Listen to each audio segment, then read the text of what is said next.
Hello unicorns, I'm Tiffany, there's Angelica, and today we are back with another video.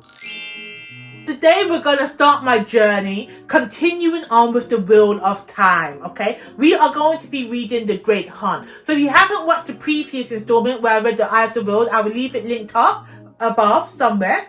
But we are starting The Great Hunt.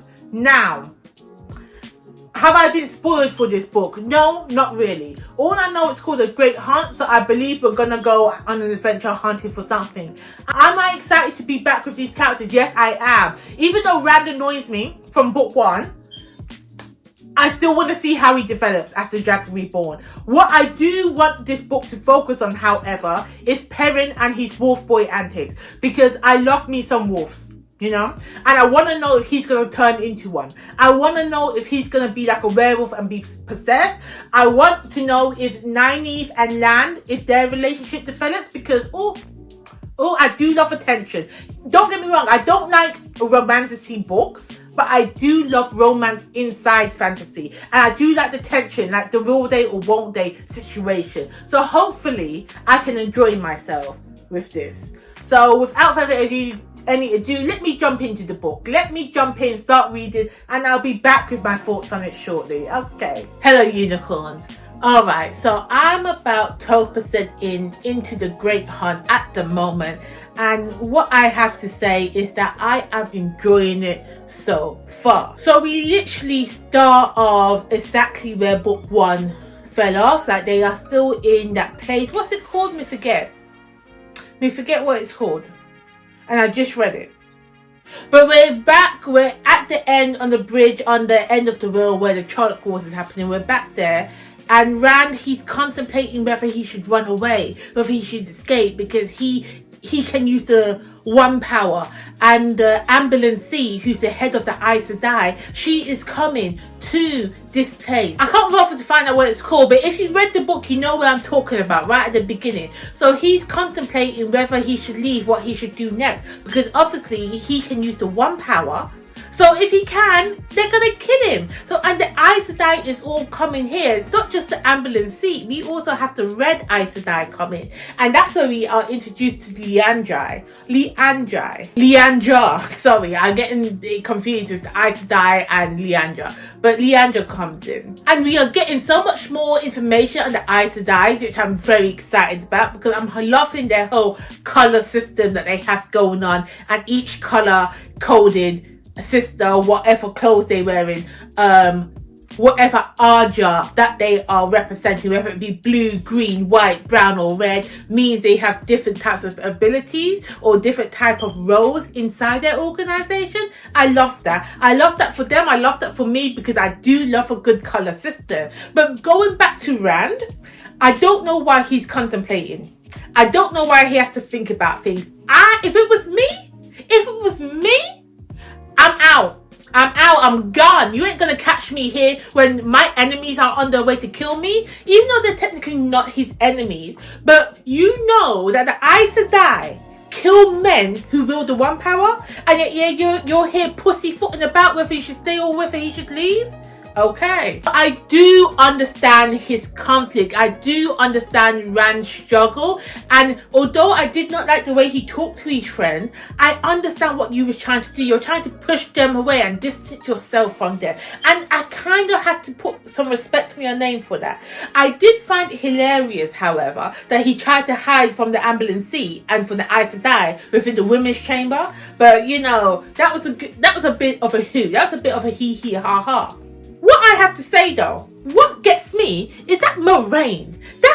She's a sneaky cat, because her and the Ambulance are up to something shady. They've been in this together, okay? They saw this prophecy way back in the day, and now they're working together, trying to bring it alive, hiding it from their sisters, from their sisterhood. So we're seeing the cracks in the Aes Sedai, because not everything is as copacetic as it seems. What I find, there are way too many prophecies, there are way too many things that happened in the past that are coming to the forefront that is being told, that I'm not keeping it all together in my mind.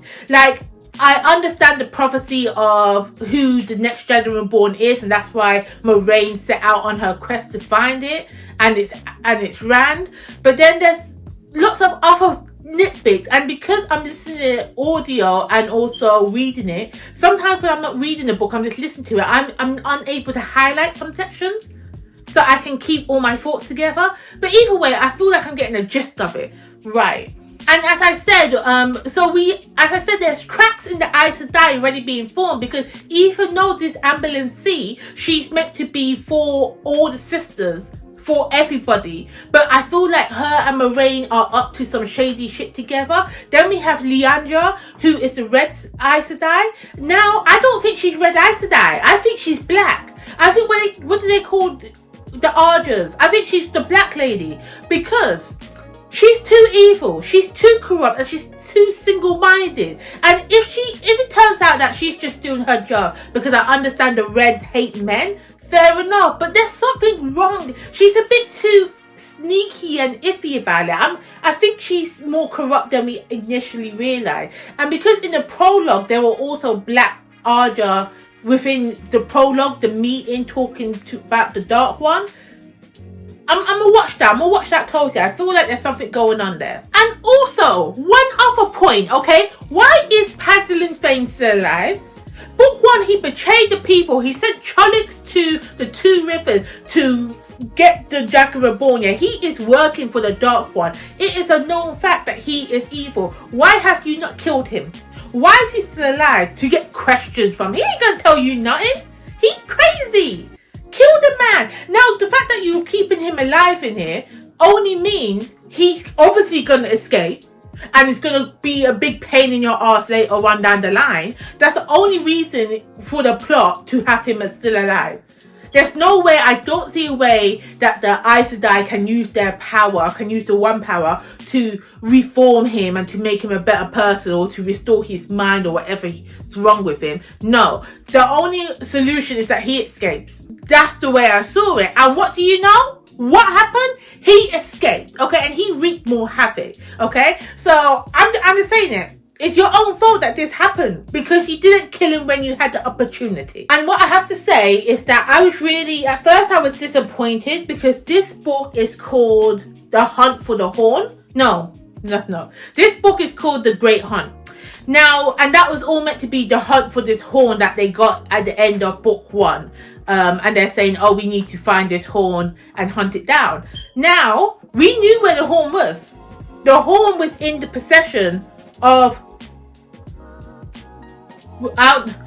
the horn was in their possession. They had the horn. Now, because you let Paladin Fane escape with the horn, now we really have a great hunt on our hands. So I understand what you did there, Jordan. I understand what you did there, Mr. Rubbit Jordan. You put the pieces together. Now that is getting me excited, because I do love a great hunt. I do love a bit of an adventure. And now everyone's set off. They're going to hunt down Paladin and the Trollocs and the Dark Lords to find this horn that everybody else in the greater world thinks it's somewhere else. They're on their own hunt. Whereas these people that we are with now, they know exactly what needs to get done. So I'm all for it. I'm excited. So I have to say, it's a great opening set of the book. As I said, I think I'm around 10-12% in.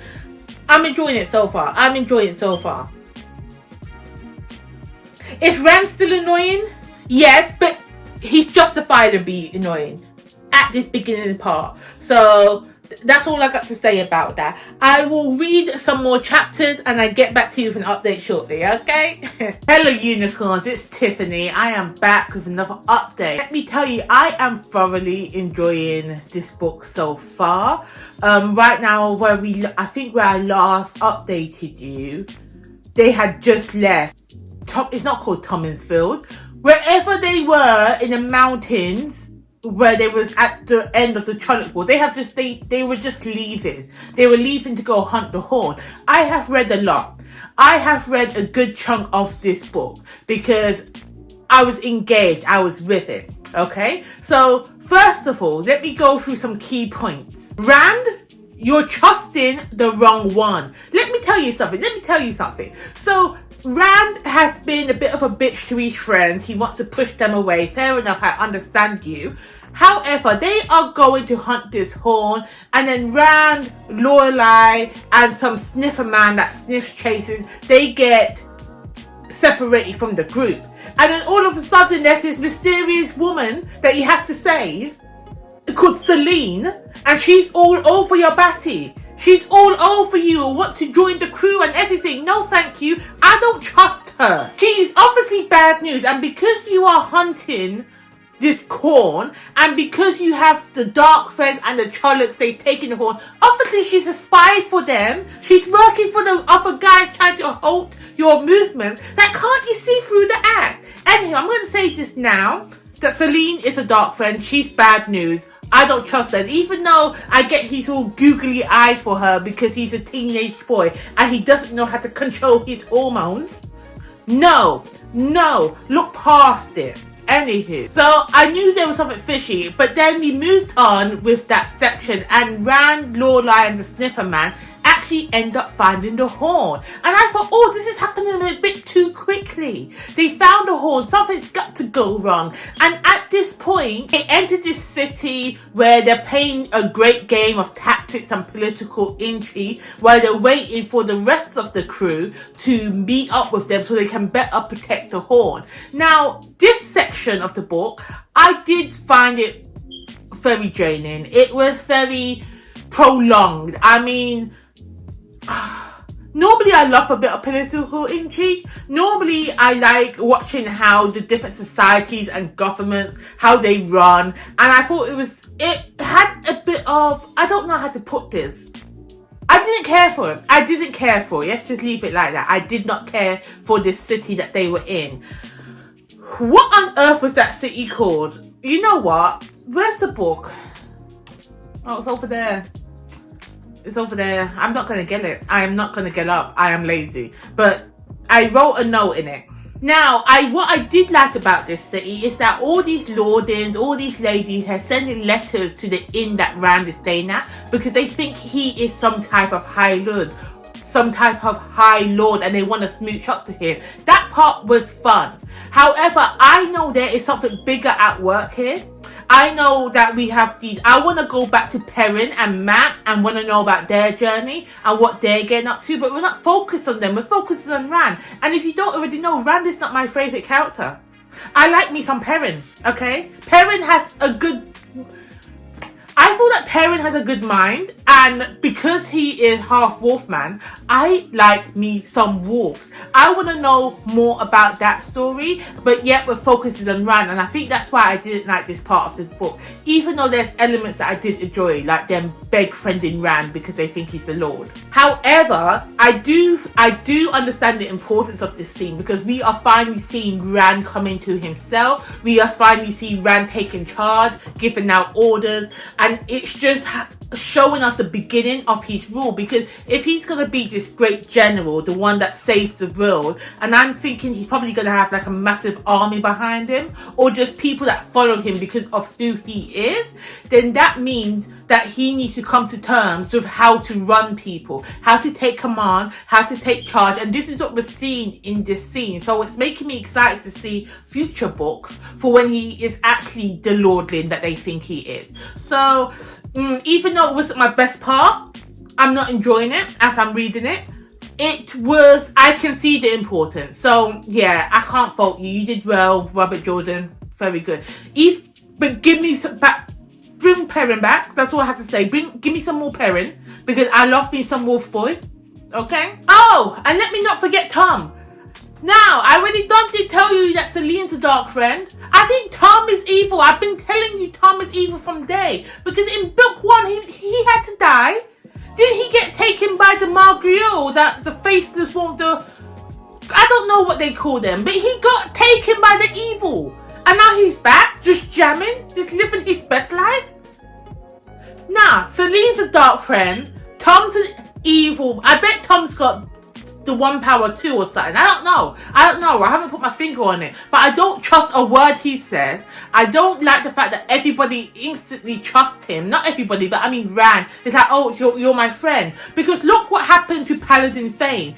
You knew him from way back in the Two Rivers, and he turned out to be a dark friend. Tom is just a place of comfort for you. And I think this little fiddler, this whatever he is, he's evil too. I don't trust him. I'm waiting for that to blow up in your face. Oh, even actually, now that I'm thinking about it, now that I think about it, I remember in the prologue, there was somebody called Boris. And I'm thinking, what if Tom is this Boris from the prologue? Or, what if Tom is one of the Forsaken? Because I heard them mention something about the Forsaken, like the evil High Lords, you know, the demon lords of the whole dark side. What if Tom is one of them? And because he's so cunning, he's made them believe that he is one of their best friends. I'm just gonna be so gassed if I'm right. I'm gonna be so gassed if I'm right.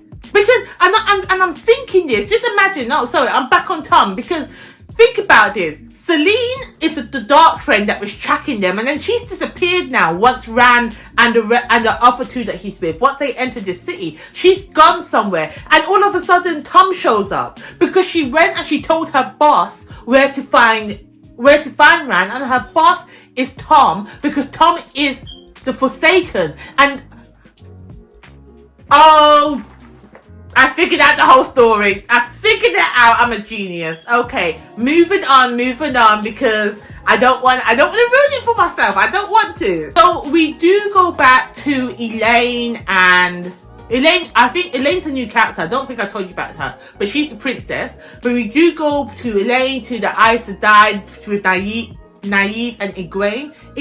Elaine. Their names rhyme. I didn't actually figured that out until I said it. But anyway, we're there, and we're with another girl also called Min.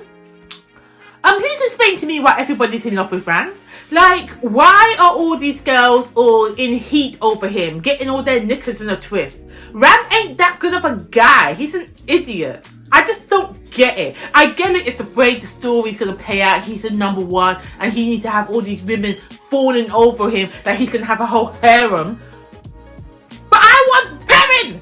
Because he's the wolf. Anywho, never mind. Anyway, the only relationship that I am rooting for is Nynaeve and Land. Because those two are cute.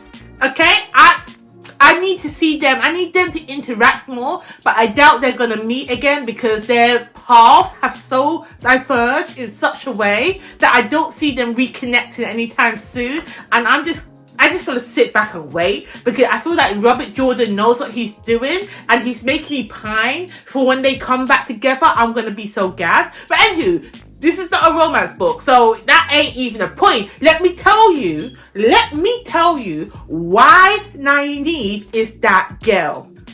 Just thinking about it breaks my heart because, okay, so Nynaeve, she needs to become a full Aes Sedai. But before she becomes an Aes Sedai, she needs to become an accepted. And in order for her to become accepted, she had to go through these trials. And these trials, they basically break down who she is as a person and makes her abandon what she was before, what she could be, and what she never would. I think in my head, I was reading as past, present, future.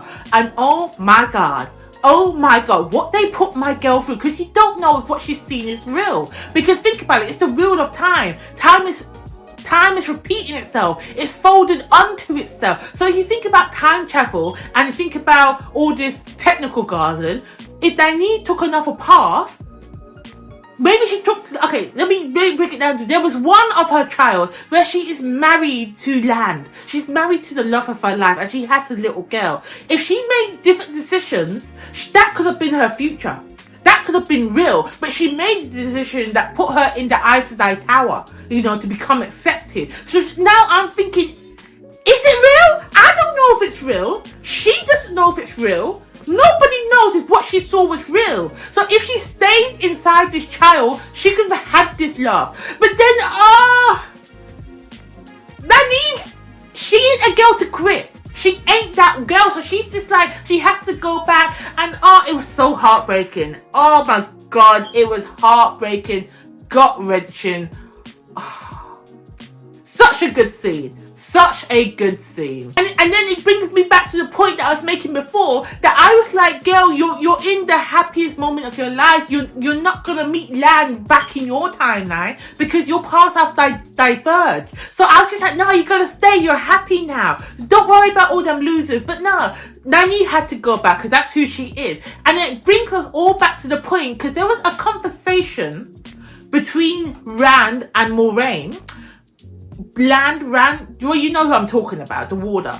Between Rand and Moraine, when Moraine was just like, if something happens to me, I've given our promise, our connection onto another one. So when that person is ready for you, she can claim you as your warder. Now, I'm thinking, Moraine's a good girl because she's setting it up so that when Nynaeve becomes Aes Sedai, and if Moraine ever gets out of this world, Nynaeve is in the position to claim land as her own. And I'm like, Moraine, I love you for that. I see what you did and you have my respect. So yeah. So now we're at this point. I have to go read some more. I think I have to go read the last chapter again because I don't actually remember. I was falling asleep. But considering that this book was meant to be a trilogy, and this is meant to be the middle book, it did feel like middle book syndrome when I was reading Rand's POV, because it's not moving as fast as I thought it would move. I'm not saying it's a bad book. I'm not saying I'm not enjoying my time reading it, but in my head, because I know, looking at it from the years it's been published, that this book was planned to be the second book in a trilogy. It feels like a second book in a trilogy. You know what I mean? But anywho, I'm gonna push through. It's not even a struggle right now because I am enjoying my time reading it, and I'll come back to you next. I will come back and update you to see if my theories that I have about Tom and that Celine character, and even that Leandra, because Leandra's she's Black Arja for sure. I want to make sure that my theories pan out, and hopefully I will get answers in this book. So catch you in the next clip. Hi guys, we are back. We are back with an update on the Great Hunt. Let me tell you something. I've literally just finished. So I think the last time I updated you guys, I was complaining that this book felt like it had middle book syndrome because we were just meandering on, okay? And I say that because, well, I explained it in the clip before. I did explain it, how I just felt stagnant, okay? Life in the tower, Rand in the city. We didn't even get to see much of Perrin and Matt and that. And I just thought, okay, we're just building up to something. We probably won't get it at the end of this book. I will probably have to wait for book 3. But Robert Jordan was a man with a plan, and the wheel weaves as the wheel will. Because let me tell you, we had a plot twist, okay? We was right at the end, coming up to the end. I was just like, damn. I still don't have the book in my hand, but it was like that much left. Like, I don't know, 50 pages or maybe 100, I don't know. But it was so much little at the end of the book, and I was thinking, ain't nothing gonna happen. But then Leandra Sedai, the Red Arja, she don't never quit it. Because I told you she's evil. So she goes and she tricks my girl. She tricks Nynaeve, Egwene, Elaine. She tricks them all into thinking that Rand is in trouble and that he needs to be saved, and they're the only ones that can help them. But what happened was, basically, throughout this book, and I feel like I really wish I was annotating and taking notes, because now that I'm thinking about it, there must have been some sprinklings throughout the book, because there's somebody called the Soul Chen. Anywho, a group of people that came from the other side of the sea are here now, and they're collecting women with the one power and making them into slaves, okay? And they train these women, they train them up, and they force them to use their abilities. So the Aes Sedai, who we thought is this all big powerful people, that's not what they are.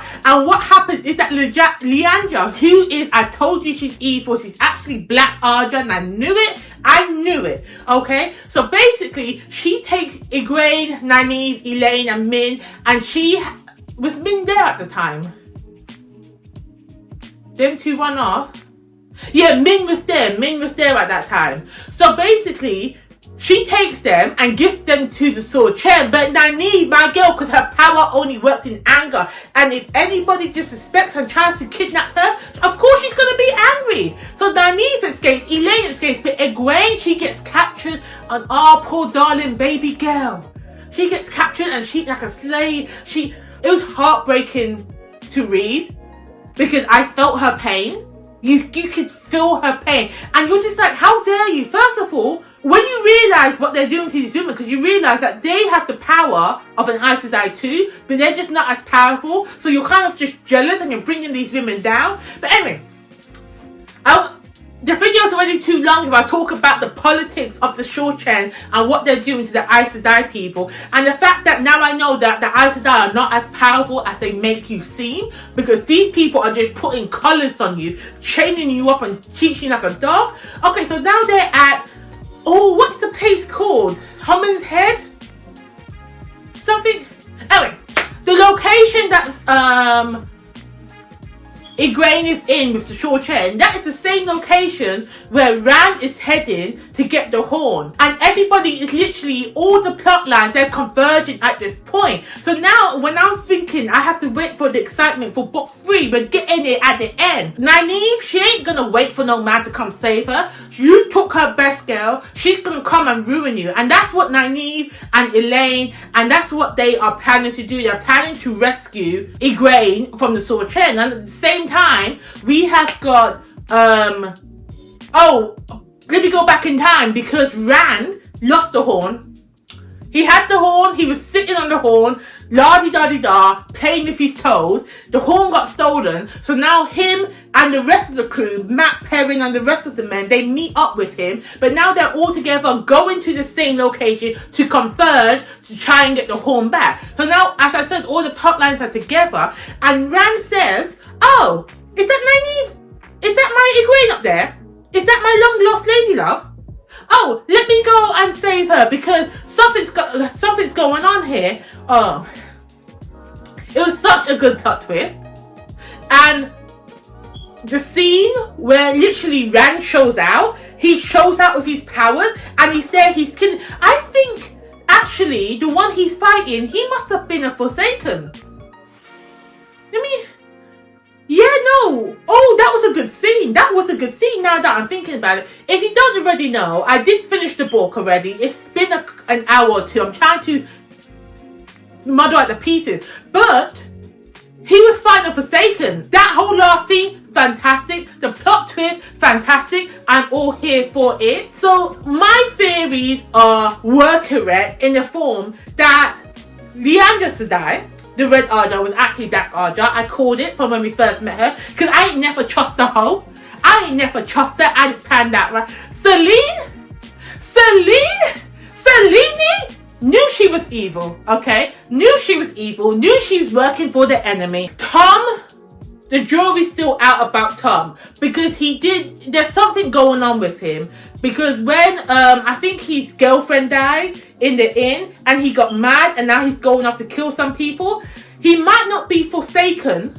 But there's something about him. I can't put my finger on Tom. There's something up with him. So, that is my thought. So, overall, The Great Hunt was a fantastic entry. The middle was a bit for me. Not that I didn't like it. I just felt my focus was a bit wandering when I was reading it. And I think that's because it could have used a bit more Perrin. Okay? I love me some wolves. And the fact that Rand was with the sniffer, so now Perrin becomes the tracker with his wolves around him. I like that aspect, but we didn't get to go deeper into it. It was just mentioned and then we moved on. It was just like using afterthought. So hopefully book 3 we see more Perrin. Fingers crossed. Also, I did like the plot twist with the Sword Chen and that whole situation, but I felt like that came too late. No, the plot twist was fantastic where it was. I feel like I wish I picked up hints earlier throughout the book. Were they mentioned before? Was this like a looming threat of the Sword Chen? Because there wasn't much focus on their evilness that I could pick up. And then next you know, right at the end, oh, they're the big baddies. Forget about the Dark Trends and the Forsaken. It's all about the Sword Trend right at the end. I really wish I felt that overwhelming doom of the Sword Trend earlier on. So when it did happen, actually no, I don't even know what I'm saying, because when it happened, I was in it. I was there. So yeah. So that's it for me for this update. I am going to be continuing. I'm actually, where is it?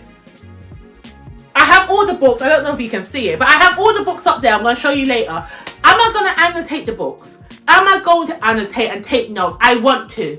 I want to, but that's not who I am. But I'm invested. I'm on it. Hopefully, book 3, we have more pairing.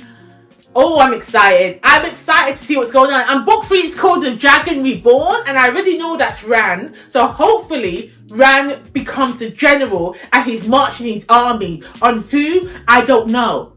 I don't know. It's only the 3rd book in a 14-book series. Who's he fighting against? We will see. But thank you for continuing watching me on this journey. And I'll be back with another video soon.